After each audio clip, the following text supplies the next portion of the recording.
আসসালামু আলাইকুম। আমরা সূরাতুন নিসা মাদানী এই সূরা থেকে ইনশাআল্লাহ আলোচনা শুরু করব। সূরাতুন নিসা মহিলা প্রাচীর। এই সূরার মধ্যে আল্লাহ নারী সম্পর্কিত বহু আইনকানুন বর্ণনা করেছেন এবং বিভিন্ন আইনকানুন। সূরাটা খুবই ইম্পর্ট্যান্ট। ইনশাআল্লাহ আমরা আলোচনা আল্লাহ করার তৌফিক দিলে জানতে পারবেন। আউযু বিল্লাহি মিনাশ শাইতানির রাজীম। অভিশপ্ত শয়তান থেকে আল্লাহর আশ্রয় কামনা করছি। বিসমিল্লাহির রহমানির রহিম। রহমান রহিম আল্লাহর নামে শুরু করছি। ইয়া আইয়ুহান নাসু তাকু রাব্বাকুমুল্লাযী খালাকাকুম মিন নাফসিন ওয়াহিদা ওয়া খালাকা মিনহা যাওজাহা ওয়া বাসসা মিনহুমা রিজালান কাসীরান ওয়া নিসাআ ওয়াত্তাকুল্লাহাল্লাযী তাসাআলুনা বিহি ওয়াল আরহাম। আল্লাহ রাব্বুল বলেন, আল্লাহ রাব্বুল আলামিন বলেন, হে মানব সকল, তোমরা তোমাদের রবকে ভয় করো, যিনি তোমাদেরকে সৃষ্টি করেছেন একটি মানুষ হতে। সেই মানুষই হচ্ছে আদম আলাইহিস সালাম। ও খালাকা মিনহা যাওজাহা, এবং ওই মানুষ হতে তিনি তার জোড়া সৃষ্টি করেছেন। তিনি হচ্ছেন মা হাওয়া, যাকে আল্লাহ জান্নাতে সৃষ্টি করেছেন। বা বাসসা মিনহুমা রিজালান কাসীরান ওয়া নিসাআ, এই দুজনের মাধ্যমে আল্লাহ তাআলা পৃথিবীতে বহু নারী পুরুষ বিস্তার করেছেন। আত্তাকুল্লাহ, তোমরা আল্লাহকে ভয় করো। আল্লাযী তাসাআলুনা বিহি, যে আল্লাহর কাছে তোমরা সকলেই প্রার্থনা করো। ওয়াল আরহাম, এবং ভয় করো তোমাদের আত্মীয় স্বজনকে। ইন্নাল্লাহ কানা আলাইকুম রাকিবা, নিশ্চয়ই আল্লাহ তাআলা তোমাদের উপরে সার্বক্ষণিকভাবে দর্শক। তোমরা কি করছো সব আল্লাহ দেখভাল করছেন। তো আমরা একটু তাফসিরে আসি। সমস্ত মানুষ সৃষ্টি করা হয়েছে, আল্লাহ আদম থেকেই সবাইকে সৃষ্টি করেছেন। আদম আলাইহিস সালামকে সৃষ্টি করার জন্য সমগ্র পৃথিবীর পৃষ্ঠদেশ থেকে এক মুষ্টি মাটি সংগ্রহ করা হয়েছে। সেই মাটির উপরে 40 বছর বৃষ্টি বর্ষানো হয়েছে, ফলে মাটিটা দুর্গন্ধময় কিচড় কাদায় পরিণত হয়েছে। দ্বিতীয় 40 বছর ওই মাটিটাকে রৌদ্রে শুকানো হয়েছে, ফলে মাটিটা সলসলেন কাল ফাখার, কুমারের খনখনে ঝনঝনে শুকনো মাটিতে পরিণত হয়েছে। তৃতীয় 40 বছর এই মাটিটাকে সব ধরনের পানি দ্বারা মেজে মেজে গাঢ়া কাদায় পরিণত করেছে, যেটাকে কোরআনের ভাষায় বলা হয়েছে তিনের লাজে, প্লাস্টিক কিলে গাঢ়া কাদা। 120 বছর অন্তে আল্লাহ তাআলা মক্কা এবং তায়েফের মাঝখানে দোহনা নামী জায়গায় আদম আলাইহিস সালামের মাটির মূর্তিটাকে প্রস্তুত করেন।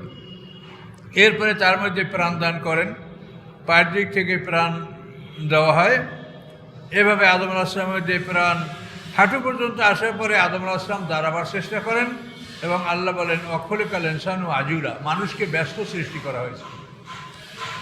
আদম আলাইহিস সালামের প্রাণটা যখন তার মস্তিষ্কের মধ্যে ঢুকিয়ে মাথার মধ্যে মস্তিষ্কের মধ্যে আসলো, তখন আদম আলাইহিস সালামের মস্তিষ্ক সুরসুর করে উঠল। তিনি হাসি দিলেন। হাসি দিয়েই তিনি বললেন, আলহামদুলিল্লাহ। আদম আলাইহিস সালামের মুখের প্রথম বাক্যটাই ছিল আলহামদুলিল্লাহ, সমস্ত প্রশংসা আল্লাহর। আল্লাহ এই কথায় খুশি হলেন এবং আল্লাহর জবাব দিলেন, ইয়ারহামুকুমুল্লাহ, তোমরা যেহেতু আল্লাহর প্রশংসা করলে হে আদম, তা আমি তোমাদের দোয়া করে দিলাম যে আল্লাহ তোমার প্রতি রহম করুন। তো এভাবে আল্লাহ তাআলা আদম সৃষ্টি করার পরে তাকে জ্ঞান দান করেছেন। এরপরে মুহররমের 10 তারিখ শুক্রবার দিন শাস্ত্র রক্তে আল্লাহ তাকে জান্নাতে নিয়ে গেছেন। জান্নাতে বসে আল্লাহ মা হাওয়াকে সৃষ্টি করেছেন এবং আদমের পাঁজরের হাড্ডি থেকে মা হাওয়াকে সৃষ্টি করা হয়েছে। মা হাওয়াকে সৃষ্টি করার পরে এই দুটি মানুষের মাধ্যমে সমগ্র পৃথিবীতে মানুষের বংশ বিস্তার করা হয়েছে। আদম সৃষ্টির সময় আমাদের পানি, মাটি, আগুন, বাতাস, এটা আদমের মধ্যে নেওয়া হয়েছিল একসঙ্গে। কিন্তু আদম থেকে হাওয়া সৃষ্টি করার পরে আমাদের পানি, মাটি, আগুন, বাতাস যে অংশটা আদমের মধ্যে ছিল, সেই অংশটাকে আল্লাহ তাআলা বীর্যে রূপান্তরিত করে দিয়েছেন এবং বীর্যের ধারা পৃথিবীতে প্রবাহিত করে দিয়েছেন। সেই ধারার থেকেই পৃথিবীর সমস্ত মানুষের বংশ বিস্তার লাভ করেছে। এই কথাটা আল্লাহ তাআলা এখানে বলেছেন। এরপরে আল্লাহ বলেন যে আল্লাহকে ভয় করো, যার কাছে তোমরা সবাই চাও। তাছাড়া আলুন, তোমরা সবাই। চোরে যখন চুরি করতে যায় সে কাকে ডাকে বলেন তো? আল্লাহকে ডাকে। আল্লাহ আমি যেন ধরা না করি, আল্লাহ আমি যেন ধরা না করি। অন্যায় যে করে সে কাকে ডাকে? সেও আল্লাহকে ডাকে। এই দেখেন গাড়িতে যারা বেলাক করে, ওদের কাছে ভিক্ষুক গেলেই ওরা খয়রাত দেয় যে আমার যেন বেলাক ধরা না করে। তো সবাই আল্লাহকে ডাকে। যারা অপরাধ করে তাদের জন্য আল্লাহ ছাড়া আর কেউ নাই। এই জন্য অপরাধীরাও আল্লাহকে ডাকে আর নেককাররাও আল্লাহকে ডাকে। সেই জন্য বলেন যে আল্লাহর কাছে তোমরা সবাই চাও সে আল্লাহকে ভয় করো এবং আত্মীয় স্বজনকে ভয় করো। রেহেম, মাতৃগর্ভ হলো রেহেম। এই রেহেম থেকে আত্মীয়তা, আত্মীয়তার সূত্রই হলো মাতৃগর্ভ। যে মায়ের পেটে আমি হয়েছি ওই মায়ের পেটে আমার ভাই বোন হয়েছে, এই রেহেমের সূত্রে আত্মীয়তা। যে মায়ের পেটে আমার বাবা জন্মগ্রহণ করেছেন ওই মায়ের পেটে আমার চাচা ফুফুরা জন্মগ্রহণ করেছেন। যে মায়ের পেটে আমার মা ভূমিষ্ঠ ছিলেন সেই মায়ের পেটেই খালা মামারা জন্মগ্রহণ করেছে। তো আত্মীয়তার সম্পর্কটা রেহেম থেকেই হয়, এই জন্য এদেরকে আরহাম বলা হয়েছে। আর অন্য একটা আত্মীয় সম্পর্ক সে হল সেহরা, শ্বশুরালয়। এটাও কোরআনে উল্লেখ করেছে, নাসাবাউ আর সেহরা। দ্বিতীয় আত্মীয় স্বজন হলো শ্বশুর কুলের আত্মীয় স্বজন, তাদের কথাও কোরআনে বলা হয়েছে। তারা মানে ফেলে দেওয়ার বস্তু না, তাদেরকেও আপনি তাদের ব্যাপারটা যত্নবান হতে হবে। তো এই আত্মীয়র ব্যাপারটা আল্লাহ সতর্ক হতে বলেছেন যে আত্মীয় স্বজনের সেবা যত্ন, তাদের দেনা পাওনা, এতে ত্রুটি করবে না। বর্তমান সময়ে দেখা যায় যে আত্মীয় স্বজনের যত্ন মানুষ করে না।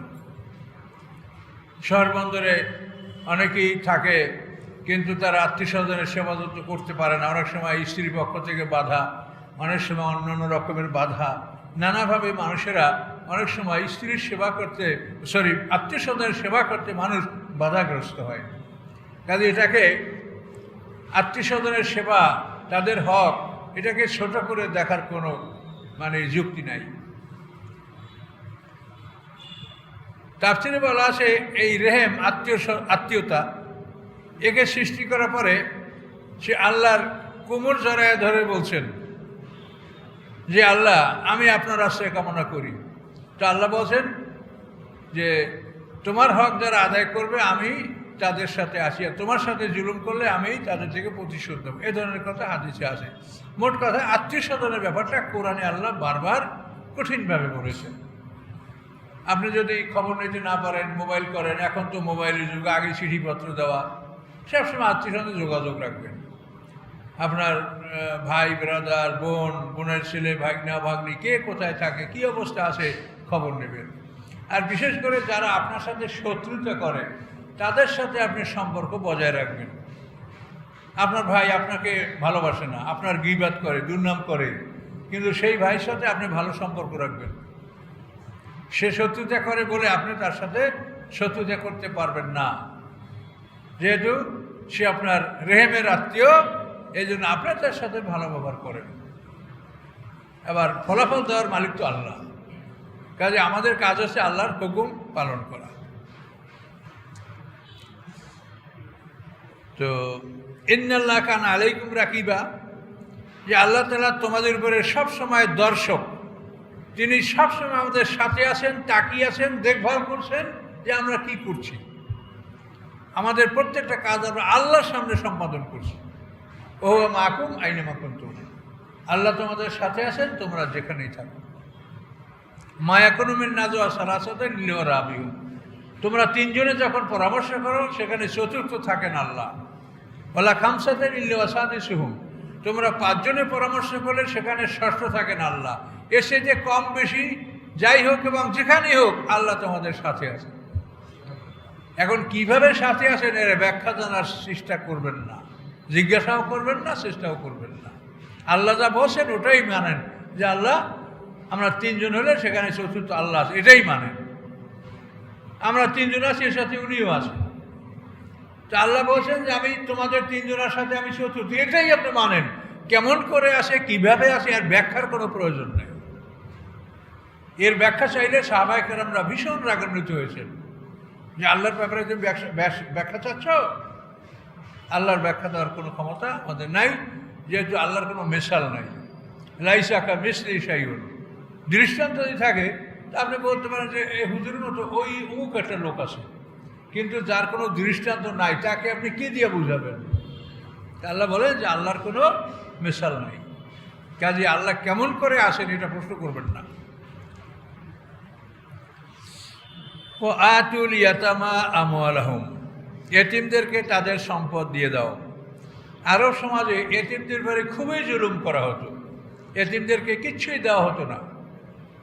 যারা বড়, যারা ক্ষমতাবান, তাদের সব সম্পদ লুটপাট করে নিয়ে যেত। তা আল্লাহ বলেন এতিমদের সম্পদ তাদেরকে দিয়ে দাও, এবং ওলা তাতাবাদ্দুলুল খাবিসা বিত্তাইয়্যিব, এবং ভালো মালের পরিবর্তে নিকৃষ্ট মাল তোমরা পাল্টিয়ে দিও না।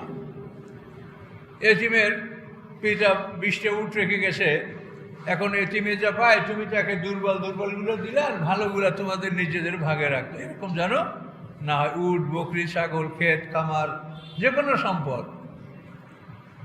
দালান কোঠা আছে, এখন শহরের বাড়িগুলা শক্তিশালীরা নিয়ে গেল, আর গ্রামের বাড়িঘরগুলো দুর্বলকে দেওয়া হলো। তাহলে আপনি ভালো নিজের জন্য গ্রহণ করলেন আর মন্দ এতিমের জন্য রাখলেন, এটা যেন না হয়। আল্লাহ বলেন তোমরা কখনোই ভালোর পরিবর্তে মন্দকে বদলি করবে না। ওয়ালা তাকুলু আমওয়ালাহুম ইলা আমওয়ালিকুম, এবং তোমরা তোমাদের মালের সাথে এতিমদের মাল খেয়ে ফেলবে না। ইন্নাহু কানা হুবান কাবীরা, নিশ্চয়ই এই ধরনের এতিমের মাল ভক্ষণ করা বড় ধরনের গুনাহ। এলো এতিমের বিষয়ে আল্লাহ তাআলা বললেন। ওয়ান খেপ্তুম আল্লাহ তুকসিতু ফিল ইয়াতামা, যদি তোমরা ভয় করো যে এতিম নারীদের ব্যাপারে তোমরা ন্যায় বিচার করতে পারবে না, তাহলে ফানকিউ মা তাবা লাকুম মিন নিসা, তাহলে তোমাদের পছন্দের নারীদের হাতে তোমরা বিয়া করো মাসনা সুলাসা রুবা, 2, 3, 4। ফাইন খেপ্তুম আল্লাহ তাআদিলু, তোমরা যদি ভয় করো যে ন্যায় বিচার করতে সক্ষম হবে না, ওয়াহিদাতান, তাহলে একটা বিয়েই করো। আও মা মালাকাত আইমানুকুম, অথবা তোমাদের অধিকারভুক্ত দাসীর উপরে তোমরা নির্ভরশীল হও। জালিকা আদনা, এটা হচ্ছে নিকটতম বিষয় আল্লাহ তাউলু, যে তোমরা যাতে সীমা লঙ্ঘন না করো, পাপের মধ্যে লিপ্ত না হও। এখন এর ব্যাখ্যা শুনেন। আরব সমাজে এতিম কন্যাদেরকে লালন পালন করে বড় করে ওই পরিবারের লোকেরা তাদেরকে বিয়ে করতো, কিন্তু তাদের কোনো মহারণা দিত না। এতিম লালন পালন করছে তারা, আবার কি দিবে? মহারণা দিত না। তো এই জন্য আল্লাহ বলছেন তোমরা যদি এতিমদেরকে যথাযথ মহারণা দিয়া বিয়া না করো, তাহলে তোমরা এতিমদেরকে বিয়াই করো না। এতিমদের বাদ দিয়ে অন্য তোমাদের পছন্দের নারীদের মধ্যে হতে তোমরা 2, 3, 4 বিয়া করো। প্রথমেই বলা হলো 2, তারপর 3, তারপর 4। 2 কেন বলা হলো? যে সর্বক্ষেত্রেই 2 জন নারী একজন পুরুষের সমান, কাজেই ব্যালেন্স রাখার জন্য একজন পুরুষের 2 স্ত্রী হয় স্বাভাবিক। একজন পুরুষ 2 মহিলার সম্পত্তি পায়, একজন পুরুষ 2 জন মহিলার সাক্ষীর সমান। কাজে এই জন্য একজন পুরুষ সমান একজন নারী হয় না, একজন পুরুষের সমান 2 জন নারী হবে। তাহলে এই ব্যালেন্স ঠিক থাকবে, ভারসাম্য থাকবে। এই জন্য আল্লাহ বলছেন যে প্রথমেই বলছেন তোমরা 2 বিয়া করো, এবং অন্যান্য কারণগুলি এগুলো আপনাদের কাছে সব স্পষ্ট, যে নারীরা প্রত্যেক মাসেই একবার ঋতুবতী হয়, তাদের মেন্স আসে, মিনিস্টার কোর্স তাদের উপরে চলে আসে। এই কোর্সে তাদের 3 দিন থেকে 10 দিন পর্যন্ত তাদের সময় লাগতে পারে। এরপরে সন্তান প্রসবের পরে তারা একাধারে প্রায় 40 দিন পর্যন্ত ঋতুবতী অবস্থায় তারা থাকতে পারে। তো এই সমস্ত সমস্যার কারণে পুরুষদের যাতে কোনো সমস্যা না হয়, এই জন্য আল্লাহ তাআলা প্রথমেই তাদেরকে 2 বিবাহ করতে বলেছেন। এরপর বলছেন 3, 4। তো ইসলামের আইনগুলি অপরিবর্তনশীল, এই আইনটা চিরন্তন। এই আইনগুলি এমনভাবে করা হয়েছে যে কোনো যুগে আইনের পরিবর্তন করতে হবে না। দেখেন, দ্বিতীয় মহাযুদ্ধ হয়ে যাওয়ার পর 1939 সাল থেকে 45 বিশ্বের বহু পুরুষ এই যুদ্ধে হতাহত হয়েছে। জাপানে শুধু সৈন্য মারা গেছে 25 লক্ষ জাপানের সৈনিক, এমনি জেনারেল পাবলিক না। এরপর নাগাসাকি হিরোশিমায় বোমা, 1945-এর 6 আগস্ট হিরোশিমায় বোমা, তারপরে 1 সপ্তাহ নাগাসাকিতে বোমা। এই যে পৃথিবীতে লক্ষ লক্ষ কোটি পার হয়ে গেছে পুরুষের সংখ্যা মৃত। এখন এই পুরুষদের কারণে, নিহত হওয়ার কারণে বহু নারী বিধবা হয়েছে।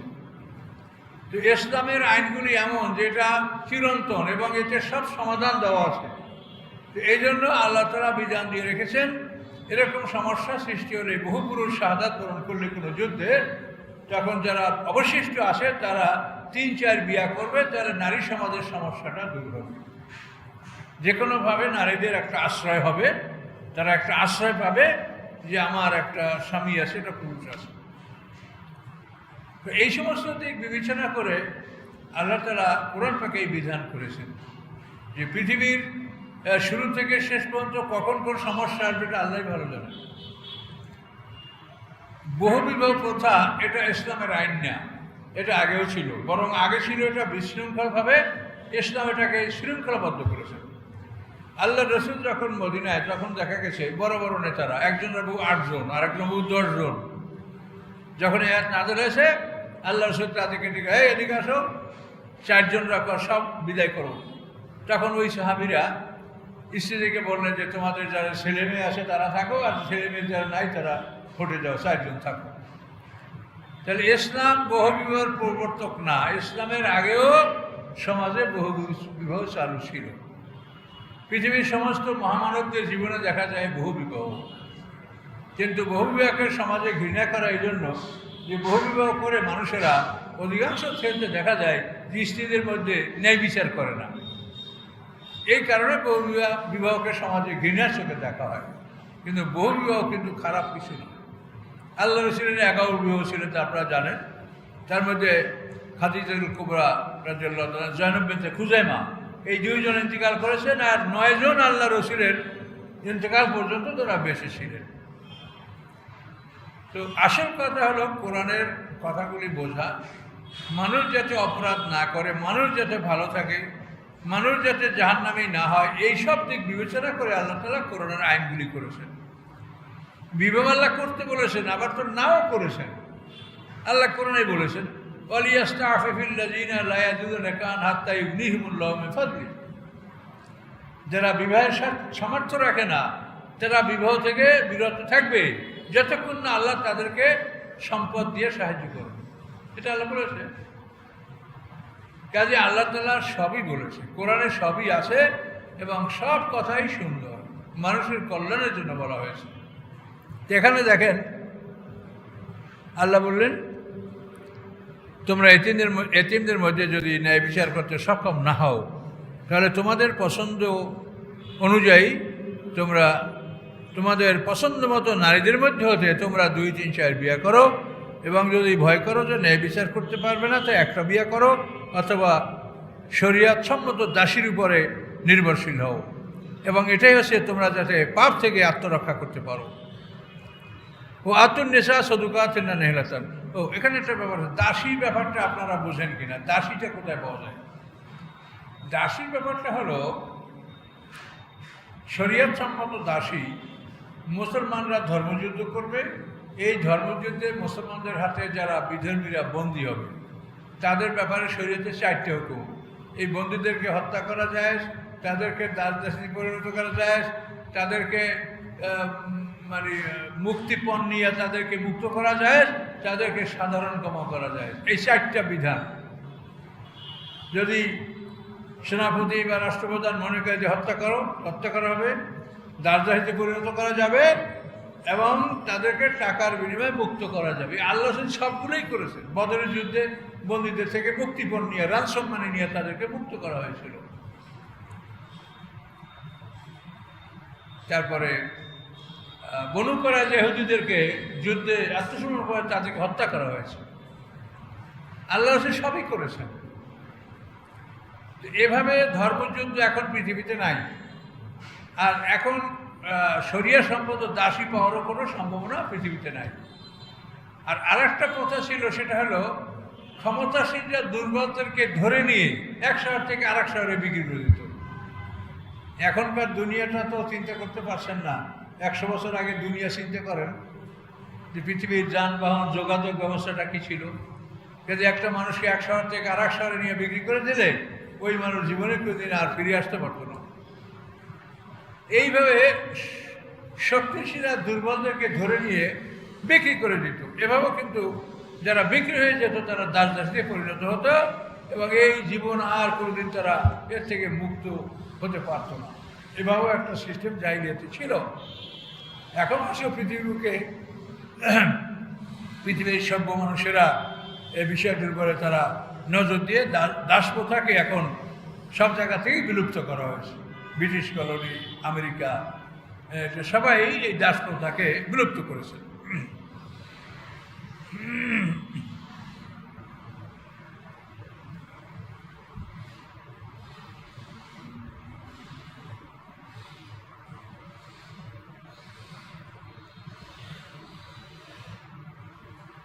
এরপরে আল্লাহ বলেন, ও আতুন নেশা সদুকাত না নেহেলাতান, তোমরা নারীদের মোহর খুশি মনে তাদেরকে দিয়ে দাও।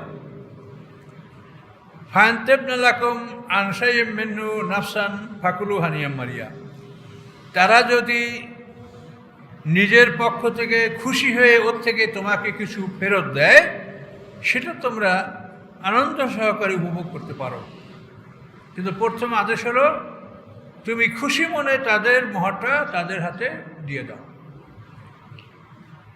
মোহর, এই মোহরের ব্যাপারে আল্লাহ তাআলা আদেশ দিয়েছেন যে মোহরটাকে তুমি দিয়ে দাও।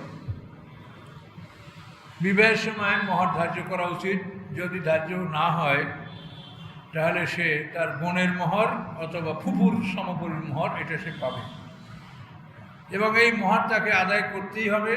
মোহর আদায় না করে যদি কেউ মরে যায় তাহলে তার সম্পত্তি বন্টন করার সময় এই মোহরের টাকাটা আগে পৃথক করে রাখতে হবে। এটা রাইখা বাকি সম্পদ বন্টন হবে, সেখানে স্বামীর অংশ যা স্ত্রী পাওয়া সে ওটাও পাবে, আর মোহরটা স্বামীর ঋণ হিসাবে পৃথক করে রাখতে হবে। যেটা স্বামীর ঋণ সে পরিশোধ করে নেয়, মোহরটা এতই জরুরি। তা আমাদের সমাজে কী হয়, মোহর নিয়ে একটা ধোঁকাবাজি হয়। মোহর এত লক্ষ অত লক্ষ, কিন্তু কিছুই দেওয়া হয় না, বা কেউ কেউ কিছু দেয়, আবার ভালো মানুষ যারা আছে তারা সবই দিয়ে দেয়, কিন্তু সমাজে নানান অবস্থা বিরাজ করছে। তো এখানে আল্লাহর কথা হলো যে মোহরটা তুমি খুশি মনে দিয়ে দাও, তারপর যদি সে স্বেচ্ছায় তোমাকে কিছু ফেরত দেয় সেটা তুমি ভোগ দখল করতে পারো, কিন্তু তাকে না দিয়ে তুমি তার থেকে ক্ষমা নিয়ে নেওয়া এরকম কোনো বিধান শরীয়তে নাই।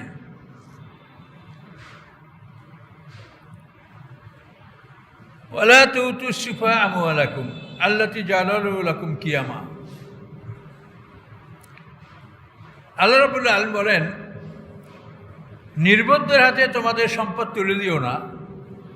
আল্লাহ তাআলা যে সম্পদের দায়িত্বশীল তোমাদেরকে করেছেন, এই সম্পদ নির্বোধদের হাতে তুলে দিও না। এখানে অর্থটা হচ্ছে যে একটা কুমারী মেয়ের বিয়ে হলো, তার 5 লক্ষ টাকা মোহর, এই টাকাটা তার হাতে তুলে দিলে এই টাকাটা সে নষ্ট করে ফেলতে পারে।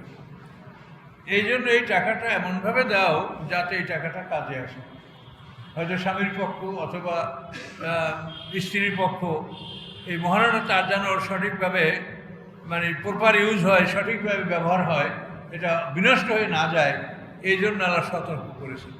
এটা কুমারী মেয়ের কী জ্ঞান আছে? 13 বছরে একটা মেয়ে বালেগ হয়।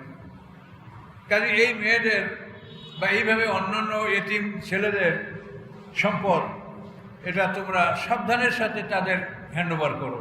যদি দেখো যে সম্পত্তি দিলে নষ্ট করে ফেলবে, আপনি এতিমদের সম্পত্তি বুঝাই দিলেন, এই বালেবার সাথেই কেউ ফুসলে মনু এই জমিটা বিক্রি করে এত দেবে এত দেবে, বড় তো টাকা দিয়ে অভাব, তখন হয়তো বাপ দাদা জমি বড় হইতে হইতে সব জমি বিক্রি করে ফেলবে। এরকম বহু পরিবার ঘটেছে, এবং আমার নিজস্বদের মধ্যে এরকম ঘটেছে। সম্পত্তি দেওয়া দেওয়ার ফলে তারা অল্প দিনের মধ্যে তাদের সম্পত্তি সব ধ্বংস করে দিয়েছে। এই জন্য আল্লাহ সতর্কতামূলক বলেছেন, মোহর দিতে বলেছেন, এতিমদের সম্পদ দিতে বলেছেন, কিন্তু সাথে সাথে সতর্ক করেছেন যে নির্বোধদের হাতে তোমরা তোমাদের সম্পদ দিয়ে দিও না।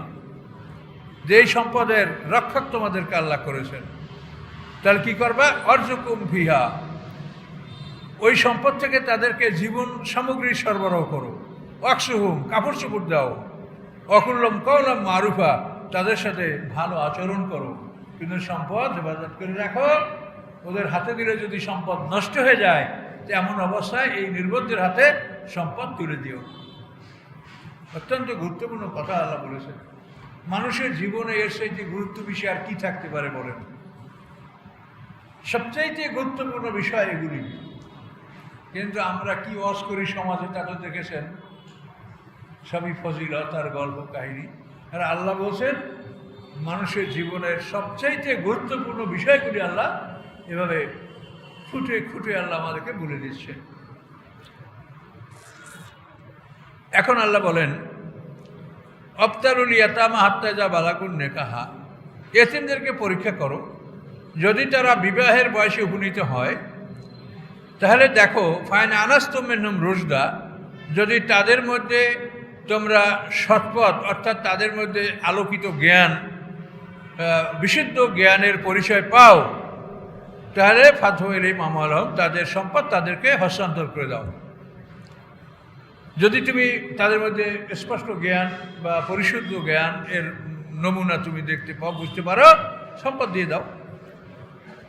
ওলা তাকুলুহা ইসরাফা বেদারান আইয়াকবারু, এবং এতিমের সম্পদ অপব্যয় করে এবং দ্রুত ব্যয় করে ফেলো না, যে ওরা বড় হয়ে গেলে আর খাওয়া যাবে না।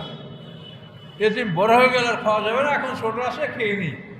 এইভাবে এতিমের সম্পদ খুব দ্রুত এবং অপব্যয় সহকারে তোমরা খেয়ে ফেলো না, বড় হওয়ার ভয়ে, যে বড় হইলে তো আর খেতে পারবো না।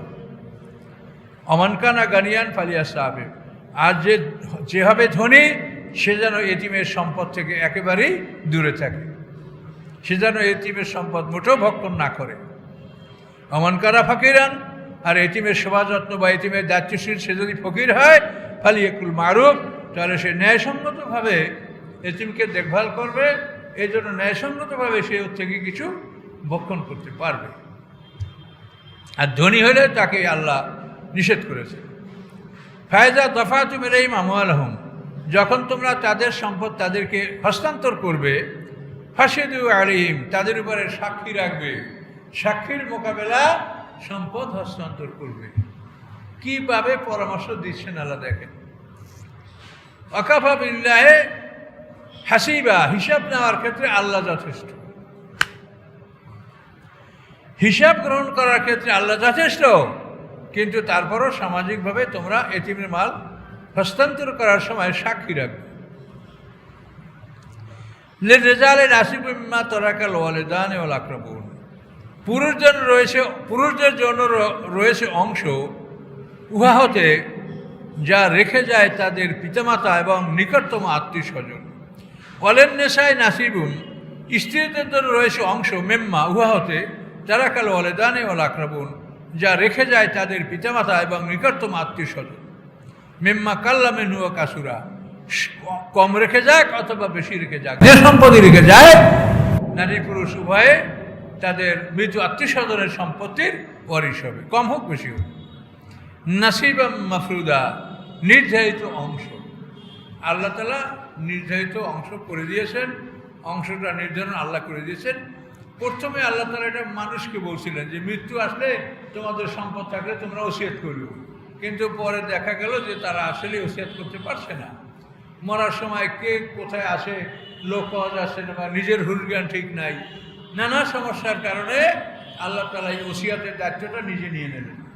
নিজে নিয়ে আল্লাহ বললেন ইউসিকুমুল্লাহু ফি আওলাদিকুম, নিজে আল্লাহ তাআলা সম্পদ বন্টনের ব্যাপারে এই ওসিয়াতটা আল্লাহ নিজে করলেন। এখন ওয়াইজা হাদারাল কিসমাতা, যখন বন্টনের সময় উপস্থিত হয়, উলুল করবা ইয়াতামাল মাসাকিন ফারজুকু মিনহু, নিকটতম আত্মীয় এতিম মিসকিন তাদেরকে ওর থেকে খাওয়াইয়া দাও। অকুল্লম কাওলাম মারুফ, এবং তাদের সাথে ভালো ব্যবহার করো। সম্পত্তি বন্টন করার সময় আসলে তখন আত্মীয় স্বজন আসবে, সম্পত্তিরা পাবে, কেউ পাবে না। তারপরে এই উপলক্ষে আশপাশের লোকজনও আসবে, পাড়া প্রতিবেশী আসবে, বা সম্পত্তিরা পাবে, তাদের পক্ষে অন্য লোকও আসবে, যে এরা বুঝে নিতে পারে কিনা।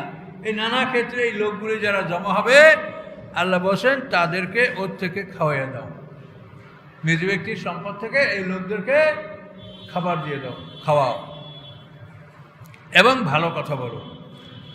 কারণ মৃত ব্যক্তির সেবা যত্নের জন্য এলাকার অনেক লোকই কষ্ট করে থাকে, এবং তার জানাজা, কবর করা, দাফন কাফন, দোয়া, এর জন্য এলাকার বহু লোক সমবেত হয়।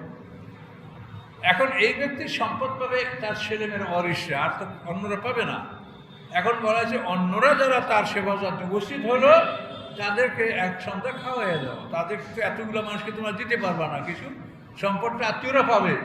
কাজে এদেরকে, যেহেতু এরাও তোমাদের সহমর্মিতা দেখিয়েছে, তারাও তাদের যে মানে কন্ডোলেন্স, তাদের যে একটা মানে সহযোগিতা সহানুভূতি দেখিয়েছে, এই জন্য তোমরা তাদেরকে এক সন্ধ্যা খাওয়াই দাও। এই বিষয়টা কোরআনে স্পষ্ট থাকার পরেও এক শ্রেণীর আলেমরা বলছে যেটা বেদাত। আমরা আশ্চর্য হয়ে যাই যে এই কোরআনে পরিষ্কার এই কথাগুলো থাকার পরে কি করে মানুষ বলে যে জিয়াফত খানো বা মূর্তি খানের জন্য অনুষ্ঠান করা এটা বেদাত। কীভাবেই বলে, কিসে বলে, আমি বলতে পারছি। কোরআন নিয়ে অনেকেই এরকম এমন কথা বলছেন যে কথা আমরা ইতিপূর্বে কোনোদিনই শুনিনি। তো এখানে সাহাবায়ে কেরামদের ব্যাপার মতামত, তারা বলছেন যে একটা হলো স্পষ্ট মুহকাম, এই আয়াতের হুকুম পালন করা ওয়াজিব।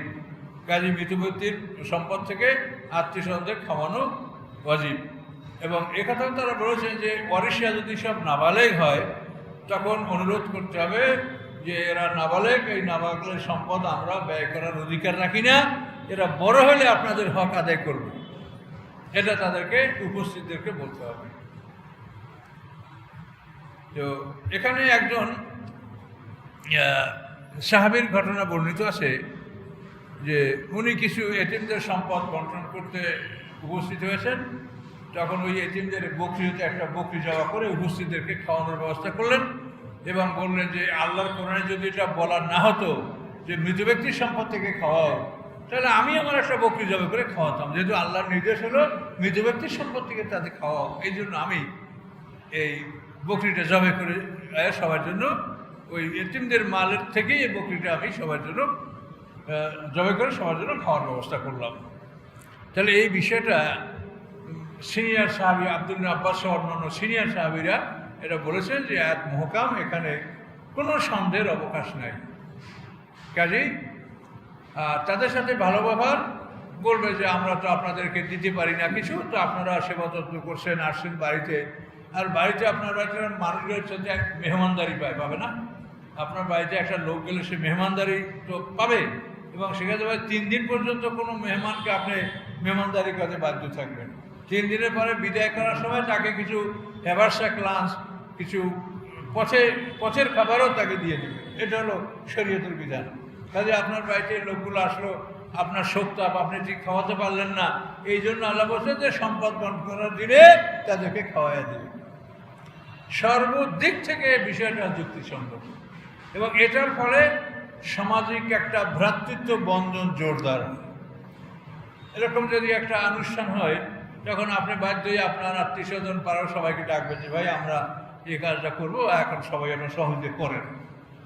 এটা আপনারাও করেন, আমরাও করছি। যদি আমার বাবার মায়ের নামে যদি আমরা যদি কিছু করতে চাই তখন আমরা সব আত্মীয় স্বজন আমরা ডাকি এবং পাড়া প্রতিবেশী ডাকি, তারপর সবাই পরামর্শে আমরা কাজটা করি। তো এভাবে পাড়া প্রতিবেশীকে নিয়ে এইভাবে একটা অনুষ্ঠান করলে নিজেদের মধ্যে একটা বন্ধুত্ব সৃষ্টি হয় এবং ভ্রাতৃত্ব বন্ধন দৃঢ় হয়। আর যদি এটা নাই হয় তাহলে কেউ কারো খবর রাখলো না, এক গ্রামে এক সমাজে বসবাস করেন, সারা বছরেও আপনারা একত্রিত হইলেন না, মত বিনিময় হইল না, যে আস্তে আস্তে আপনাদের মধ্যে সম্পর্কটা ছিন্ন হয়, আপনারা দূরে সরে পড়বেন। আর এই ধরনের যদি একটা গ্রামে বছরে 5টা লোক এভাবে যদি মারা যায় এবং 5 বার যদি আপনারা গ্রামের লোকগুলো একত্রিত হন, তা আপনাদের মধ্যে একটা ভ্রাতৃত্ব, বন্ধুত্ব, পারিবারিক বন্ধন, সামাজিক বন্ধন এটা দৃঢ় হয়। হবে কিনা বলেন? কিন্তু এইসব কাজে যারা বাধা দেয় তারা আসলে ইসলামের জন্য মারাত্মক ক্ষতিকর।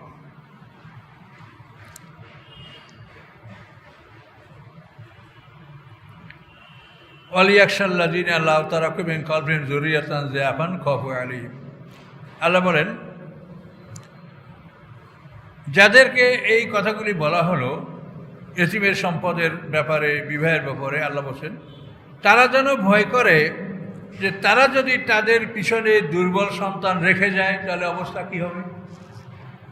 অপরের দুর্বল সন্তান এ ব্যাপারে যদি আপনি ন্যায় বিচার না করেন, কোনো রকম ছলচাতুরি করেন, তা আল্লাহ বলেন তারা যেন ভয় করে যে তারা যদি দুর্বল সন্তান পৃথিবীতে রেখে চলে যায়, তাও তো হতে পারে। এই জন্য বিষয়টা সতর্ক থাকবে। খাফু আলাইহিম, তারা তাদের ভেতরে ভয় করবে যে হারে আমার দুর্বলদের কি অবস্থা হবে। এই জন্য আল্লাহ বলছেন ফালিয়াত্তাকুল্লাহ, তোমরা আল্লাহকে ভয় করো, এতিমদের ব্যাপারে তোমরা সদাচরণ করো, ওয়ালিয়াকুলু কাওলান সাদীদা, এবং তাদের সাথে সবসময় ভালো ব্যবহার করবে। কোনো রকম ব্যবহারে যেন তারা কষ্ট না পায়, লেনদেন, খাওয়া দাওয়া, এই কোনোভাবে যেন কষ্ট না পায়। ইন্নাল্লাযীনা ইয়াকুলুনা আমওয়ালাতাম যুলমা, এরপর আল্লাহ আরও সতর্ক করছে, নিশ্চয়ই যারা এতিমের সম্পদ ভক্ষণ করে, জুলুম করে, অন্যায় করে, ইন্নামা ইয়াকুলুনা ফি বুতুনিহিম নারা, নিশ্চয়ই তারা তাদের পেটের মধ্যে আগুন ঢুকাইল। এতিমের সম্পদ অন্যায়ভাবে ভক্ষণ করলে তারা তাদের পেটের মধ্যে আগুন ঢুকাইল, আগুন বারুদ। সায়াসলাউনা সাইরা, এবং অচিরেই তারা জ্বলন্ত আগুনে জ্বলবে। কাজে এতিমের মাল থেকে সতর্ক থাকতে হবে।